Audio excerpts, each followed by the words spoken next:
The big bark. Listen up, dog owners. It's for you, all you canine lovers. It's your favorite podcast, The Big Bark, with your host, Darragh Burke, and canine co-hosts, Bruno and Milly. The Big Bark.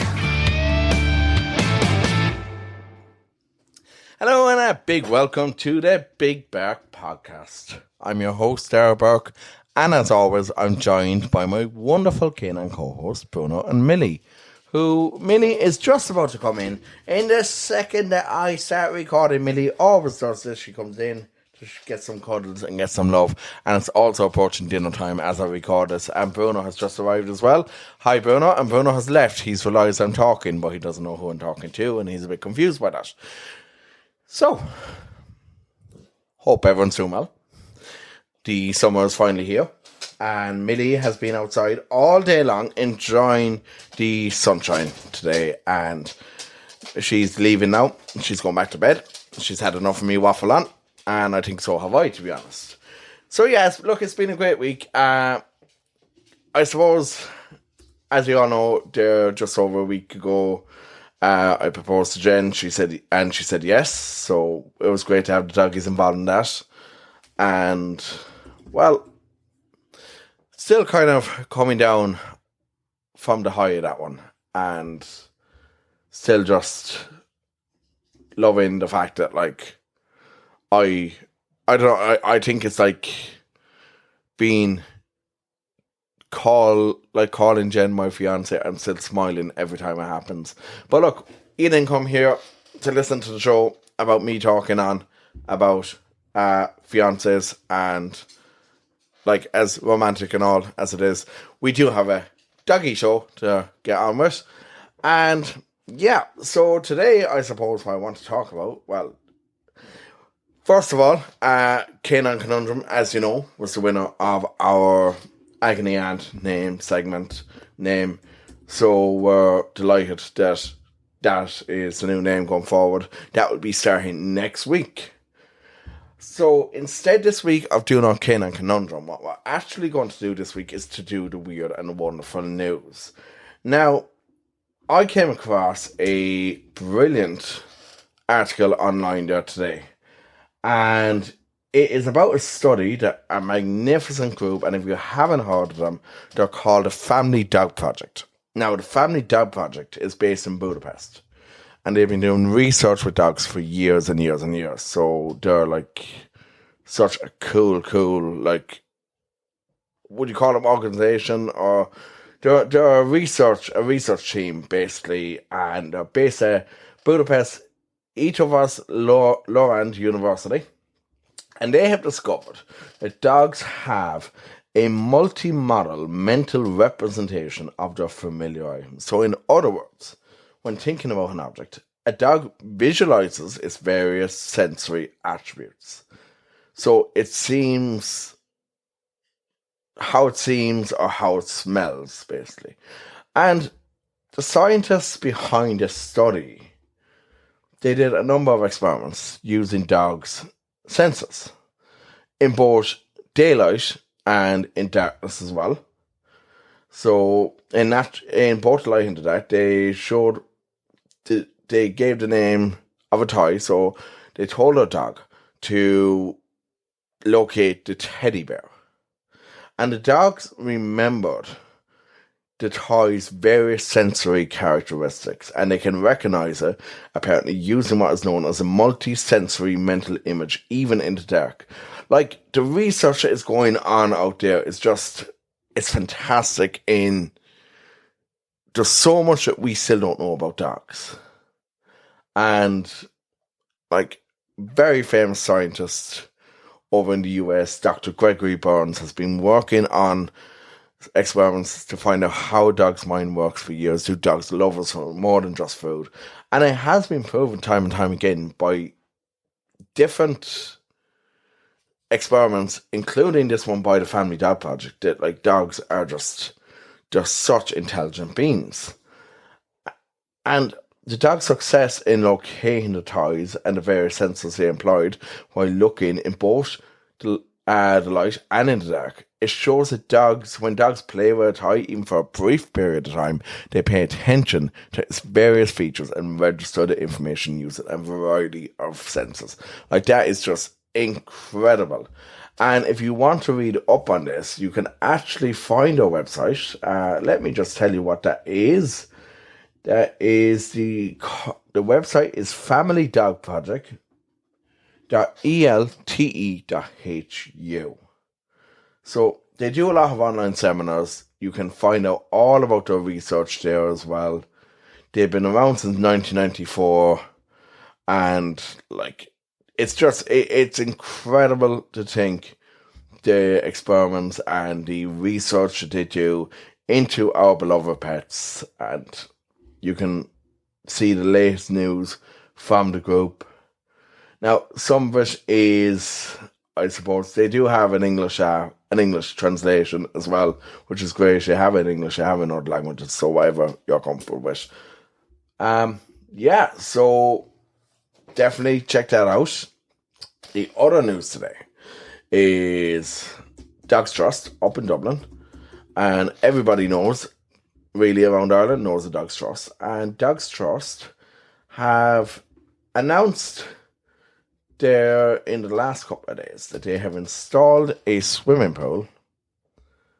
This was actually announced this morning. The Dogs Trust have installed a swimming pool to keep the 211 rescue dogs currently in its care ahead of a heat wave this weekend. They want to keep them cool.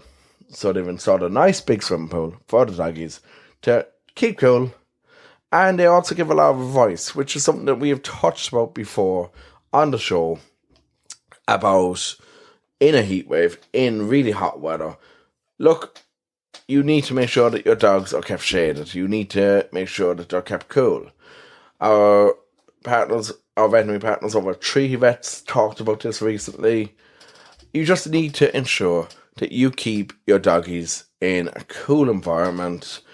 Watch out for heat stroke, especially in warm weather. It's very high risk. Don't be an idiot. Don't let your dog locked in a car. Make sure they have plenty of water. If you want to invest in a few bits, of course, there's a swimming pool like what Dogs Trust has installed. It looks like quite a big one. I wouldn't mind getting that myself.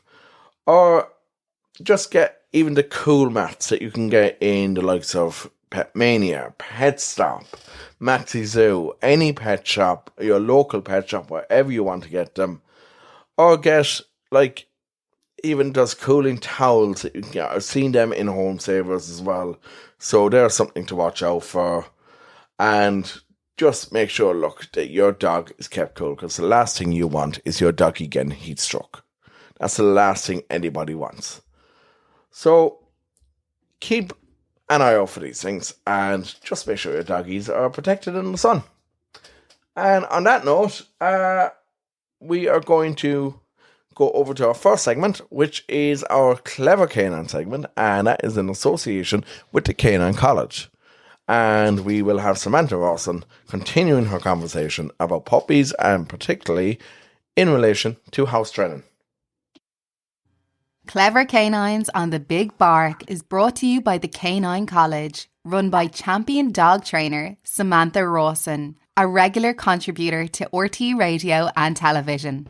Samantha is a certified canine behaviour consultant and with 30 years experience in the field. She has the knowledge and understanding to help any dog. Our services include individual dog training, from basic to competition standard, assessments and behaviour consultations. The Canine College is set on 5 acres with a secure paddock and an indoor classroom. See thecaninecollege.ie or find us on Facebook for more information. And we're back this week on Clever Canines with Samantha Rawson from the Canine College. Samantha, how are you doing today? I am good, Darragh. You could probably hear the dogs barking in the background, but never mind. We'll carry on. Look, that's always, I suppose, to be expected from a trainer on behaviours like yourself. Yeah.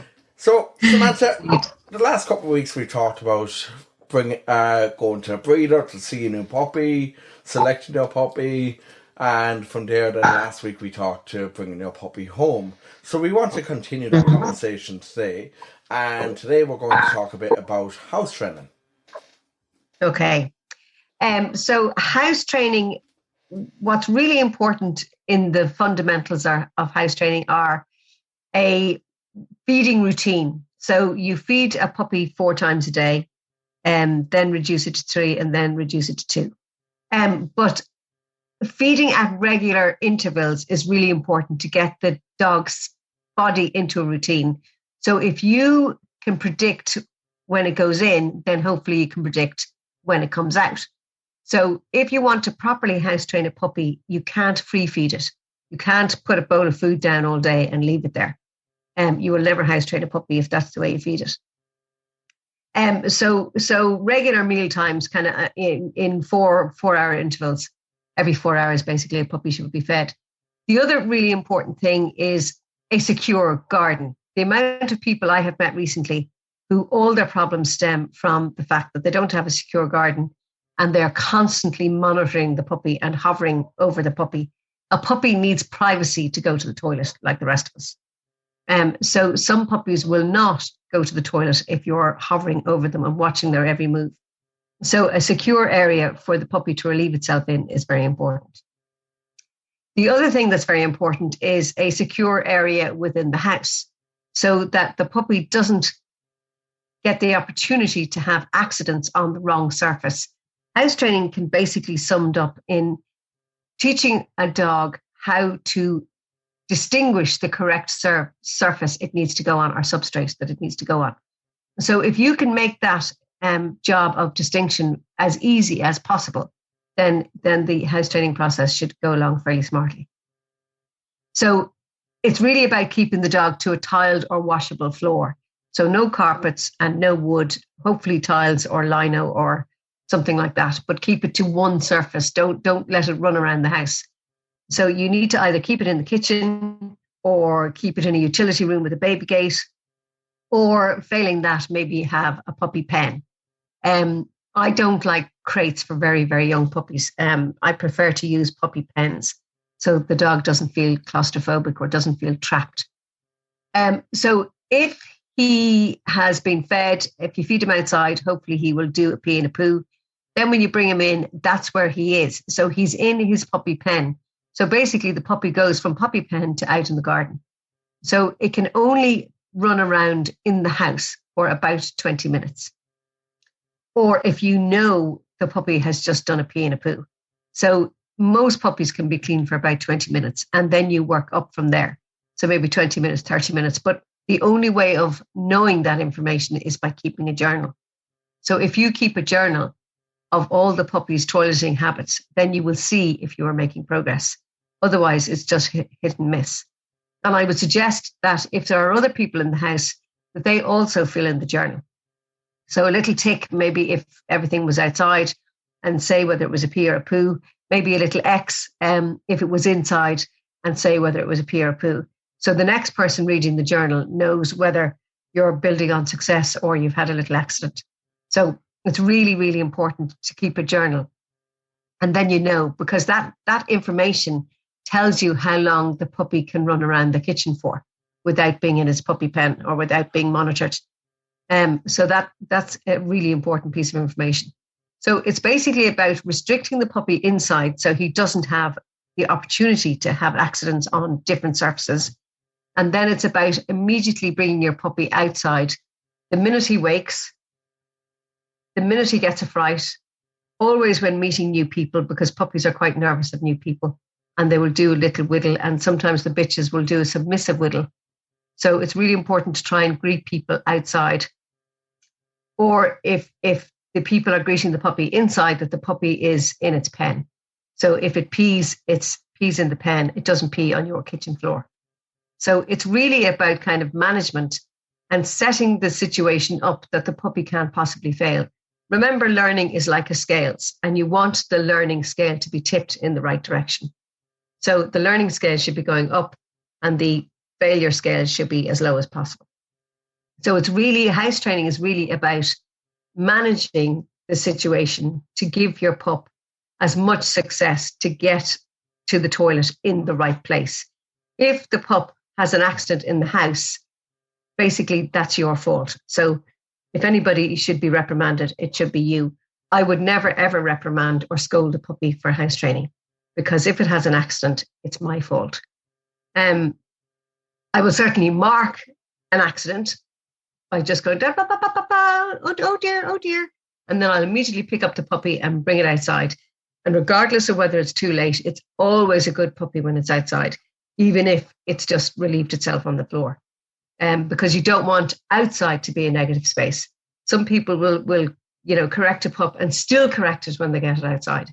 House training is your responsibility. The puppy only has a tiny little bladder and cannot hold it for very long. Remember, that's like a little baby puppy and his muscles aren't developed. So he has no control over that bladder muscle.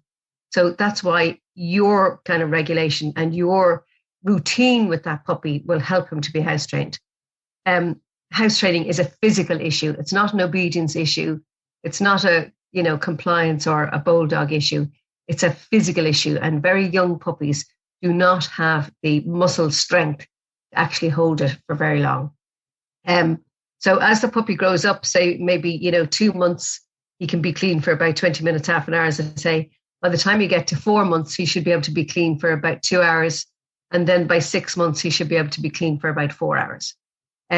So, by 6 months, the dog really should be well on the way to being house trained. But even if it isn't, it's still a puppy, and it's a developmental process more than an obedience or training process. Very good, Samantha. And okay, we have a question in here.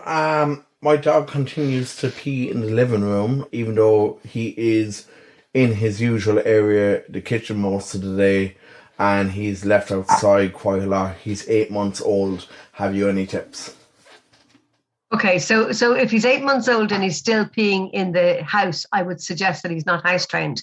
And I certainly wouldn't bring a dog into any kind of living room area where there's carpet or other surfaces until he is house trained. So I would suggest that you start keeping a journal and have a look at that, because the first question you need to be able to answer is, how long can my dog be clean for? You have to be able to answer that question to know where your starting point is. But because he's now 8 months old and maybe he's learning to pee in the sitting room, I would just get him out of there altogether and bring him back to the kitchen. And he wouldn't be allowed in the living room until he could be clean for at least maybe 2 hours. So you've got to know how long he can be clean for, because that's how long he could be allowed in the living room, if he's going to be allowed in the living room. But I think I would suggest that he's not house trained. Failing that, he might have a kidney or a urinary tract infection or something. So, if you're convinced he is house trained, I don't think he is by the sound of things, but if you're convinced he is, then I would consider that there might be a medical issue there. Very good, Samantha. And any other last tips for us before we leave you today? Okay, well, the next chat I want to talk about is about the lead. And it's really important how you introduce the lead. So for the moment, maybe, I would suggest maybe just putting a lead on the dog, on the collar, and just letting him trail it around for the moment. But never leave a puppy unsupervised with the lead hanging out of him, because he could get caught in something. But maybe we'll go to lead training a little bit more the next time. Ideal. Perfect. And we'll do that, Samantha. And thanks again for joining us on our show today. Clever Canines on the Big Bark is brought to you by the Canine College, run by champion dog trainer Samantha Rawson, a regular contributor to RTE radio and television. Samantha is a certified canine behaviour consultant, and with 30 years experience in the field, she has the knowledge and understanding to help any dog. Our services include individual dog training from basic to competition standards, assessments and behaviour consultations. The Canine College is set on 5 acres with a secure paddock and an indoor classroom. See thecaninecollege.ie or find us on Facebook for more information. Big thanks again to Samantha there for joining us on Clever Canines, brought to you by the Canine College. So it's that time of the show again where I remind you about our competition. And our competition that's going on at the moment is quite a big one. We are teaming up with Brandy Dog Foods, who are celebrating their 50th birthday this year. And as last week was our 50th episode, we said we'd love to team up with Brandy. And Brandy is actually one of the doggies' favourite meat foods, and it's made in Ireland, so that's another bonus as well. And the competition is you could win a 3-month supply of Brandy Dog Food. So to do that, you need to go to brandydogfood.com. On Brandy Dog Food, you will find, if you scroll down the page, you'll find win a 3-month supply of Brandy Dog Food with the Big Bear podcast. Click to enter, and you will be asked, when you click to enter, you will be asked for the secret breed. Now, the secret breed, I'm telling you right here, and we are announcing this in today's episode, and the following 2 episodes to come as well. So if you missed it any week at all, hear this again. The secret breed is Bernese Mountain Dog. And that's quite a beautiful dog. So if you get any bit like forgetful or anything, forget the breed, just think of our lovely president, Michael Lee Higgins, 2 beautiful dogs, and just think what breed they are. They are Bernese Mountain Dogs. And Bernese Mountain Dog, we actually chose that secret breed because if you look at the tin of Brandy Dog Food, you will actually see on the wrappers of the multi-packs, you'll see a lovely big Bernese Mountain Dog there. So, 'tis quite the fit there, to be honest. Now, just have to specify that a 3-month supply is equal to 12 weeks of feeding a 10 kilo dog based on the FEDIAF nutritional guidelines. Competition runs 23rd of June to 4th of August 2022, with the winner announced on the 5th of August. The winner will be notified, and it will be up on Brandy Dog Foods page and our page shortly after the winner is informed. So, good luck to everyone. Make sure you enter. You can enter as many times as you want. And also remember, as per usual, terms and conditions apply. Now, next up, we are heading on over to our friends at Treaty Vets. And we will be talking to Siobhan O'Neill over at Treaty Vets there about senior dog care. So, be sure that you stick around for that.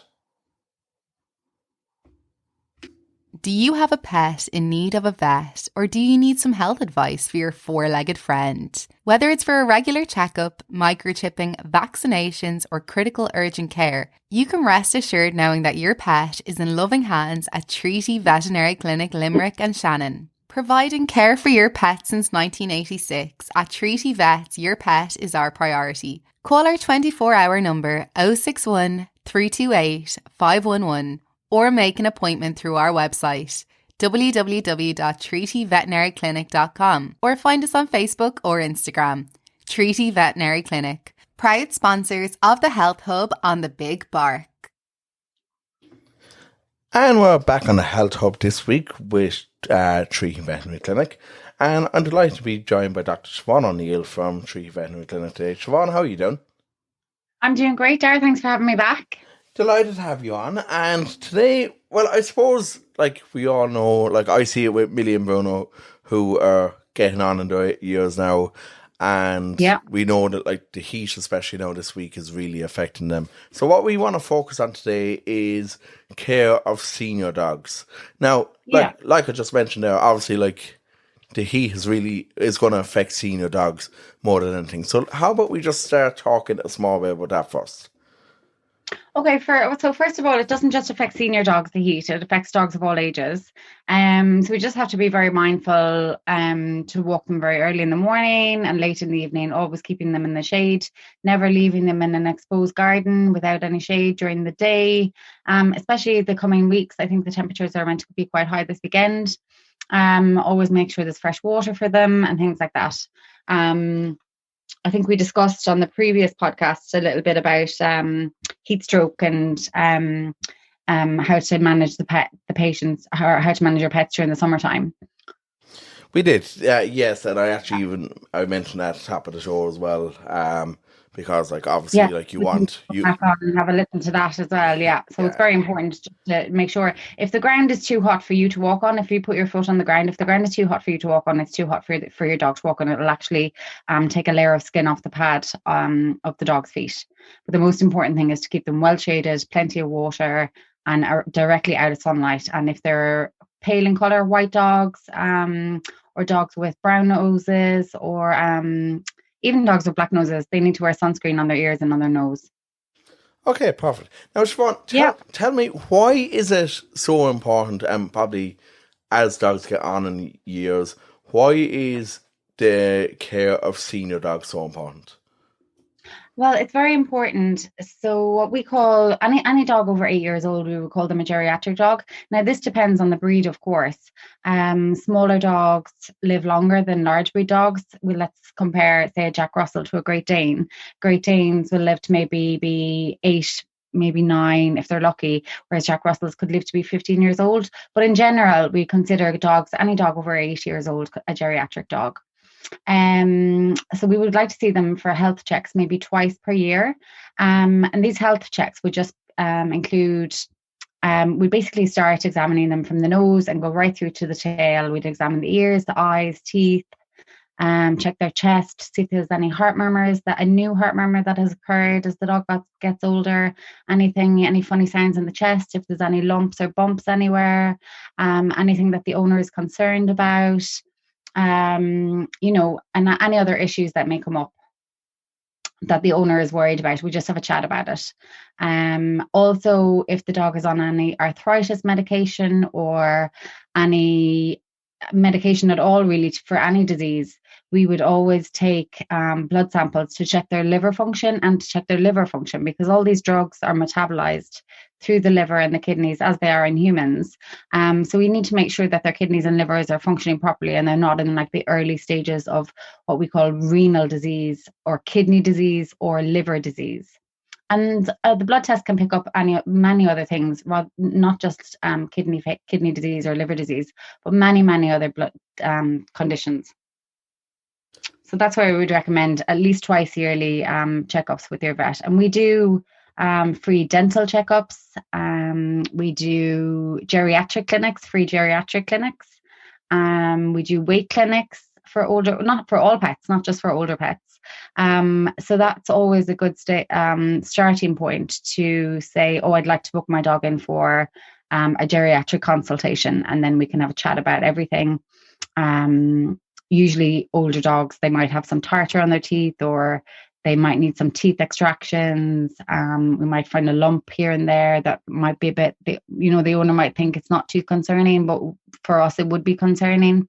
And yeah, just basically that's it. Basically, just have a chat about everything from kind of top to tail. Great, Siobhan. And Siobhan, how important is it in keeping a dog active as they get older? So it's quite important, and it all depends on the mobility of the dog. So as dogs get older, a lot of them are prone to arthritis, as in humans. Now, there's lots of different types of arthritis, but we see a lot of osteoarthritis, which means arthritis of the bones. Sometimes you'd see dogs that have done damage to the ligaments in their knees.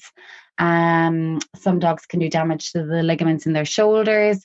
Now, this can be due to injury or trauma, but it also can be due to dogs getting older. And as they get older, their muscles start to get a little bit, there's a little bit of muscle wastage, shall we say.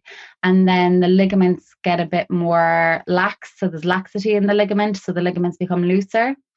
So these are all things that we need to check, and then we can tell you how much exercise that your dog can have, whether it needs to go to a physiotherapist. Physiotherapy is extremely important, and we do have a physiotherapist at Treaty Vets, a canine physiotherapist, and then we would be able to tell the owner if, depending on what condition the dog has, whether it's a medical condition or if it's had surgery, or if it's an orthopedic, something to do with the bones that doesn't need surgery. We make tailored plans for each patient on how much exercise they can get.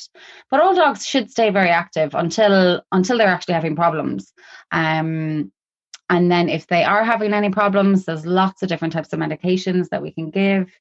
Usually we would start with maybe joint supplementations or a special veterinary prescription diet that has special joint supplements in it. And then we can move on to medications and lots of different things like that. But all dogs are different, so we need to tailor each patient individually. Okay, and Siobhan, you mentioned there about the diets and, in particular, I suppose, the veterinary prescribed diets. How important is diet in a senior dog, especially? Extremely important. So at each stage of a dog's life, the diet is extremely important. I always recommend food that is made by, say, a veterinary nutritionalist, or, a veterinary brand food. You get some diets, some people get, they get information online and there may not be any proven facts or actual papers published that tell you that the information from the diets are true. People just listen to word of mouth, or they listen to things they hear on Facebook or anything on social media. Whereas I like to base my information on actual studies that have been done. So diets are extremely important. You need to have the correct amount of nutrients. All the nutrients vary in different between puppies and older dogs. For example, puppies need higher protein, and say the older dog then would need quite high fiber, maybe lower protein. But again, every dog is different. All dogs come in all different shapes and sizes. And then we have lots of different diets to treat different diseases as well. Okay, very good. Yeah. And so, is there any, I suppose, specific advice that you would, other than what you just said, that you would give as your number one tip for dogs, for owners with senior dogs? Okay. So first of all, if you can't bring your dog in twice a year for just a general checkup, at least once a year, every dog over 8 years old, I would, for my own dogs, I would be doing a blood test every year. Now, this can give you an indication of whether there is some kind of disease happening, that's in the early stages, so that you can catch something in the early stages and start to prevent it from progressing. There may not be any cure for it, but we can always help prevent it from progressing very fast, or we can start some medication to help slow down the progression of it. So that's definitely number one, is to have a blood test every year. Blood test is very easy to do. We can do it within about 10 minutes, and we can have the results within a couple of hours. It's a non-invasive treatment, and the patients are, they're very, very, very calm. It's a very quick procedure. So that's one thing. I'd always keep your dog its weight under control. You don't want to have an older dog that is overweight. They'd be predisposed to joint problems, diabetes, things like that. And then the other thing is oral hygiene, so brushing of the dog's teeth. If you don't start brushing the dog's teeth when they're at a young age, they're going to have a full general anaesthetic when they're older, maybe 8 years old, maybe older than that. And they're going to have the tartar descaled from the teeth, like as if you or I were to go to the dental hygienist. Obviously, dogs and cats can't floss their teeth or brush their teeth themselves, but we can do that for them. And if we start that at an early age, we can prevent having them to have a general anaesthetic and descaling and polishing their teeth when they're older. That's great, Siobhan. And that's Dr. Siobhan O'Neill there from Treaty Vets joining us today on the Health Hub. And we'll have you back again next week, Siobhan. That's great, Darragh. Thanks for having me.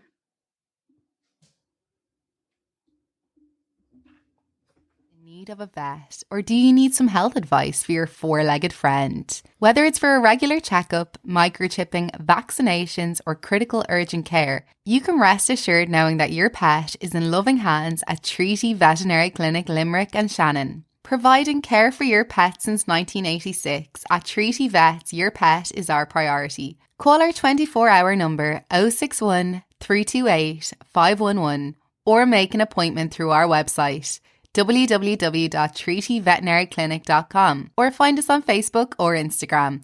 Treaty Veterinary Clinic, proud sponsors of the Health Hub on the Big Bark. And a big thanks there again to Dr. Siobhan O'Neill from Treaty Vets, proud sponsors of the Health Hub on the Big Bark. And a great chat there with Dr. Siobhan O'Neill about just senior dog care, and like, it is so important, no matter what age your dog is, to make sure that you're looking after your dog. Now, we're wrapping up the show here. And don't forget, continue to enter our competition with Brandy Dog Food.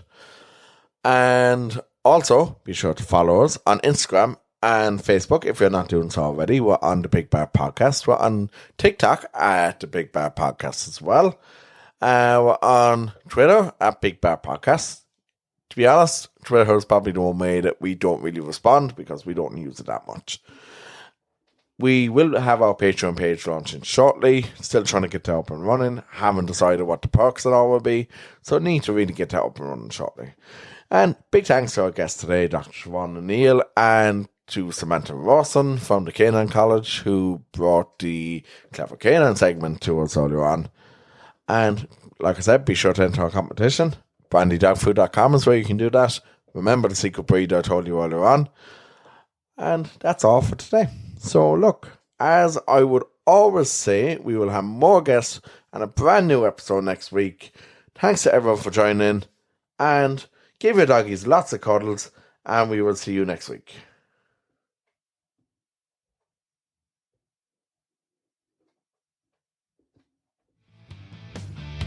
The Big Bark, listen up dog owners, it's for you, all you canine lovers. It's your favorite podcast, The Big Bark, with your host Darragh Burke and canine co-hosts Bruno and Milly. The Big Bark,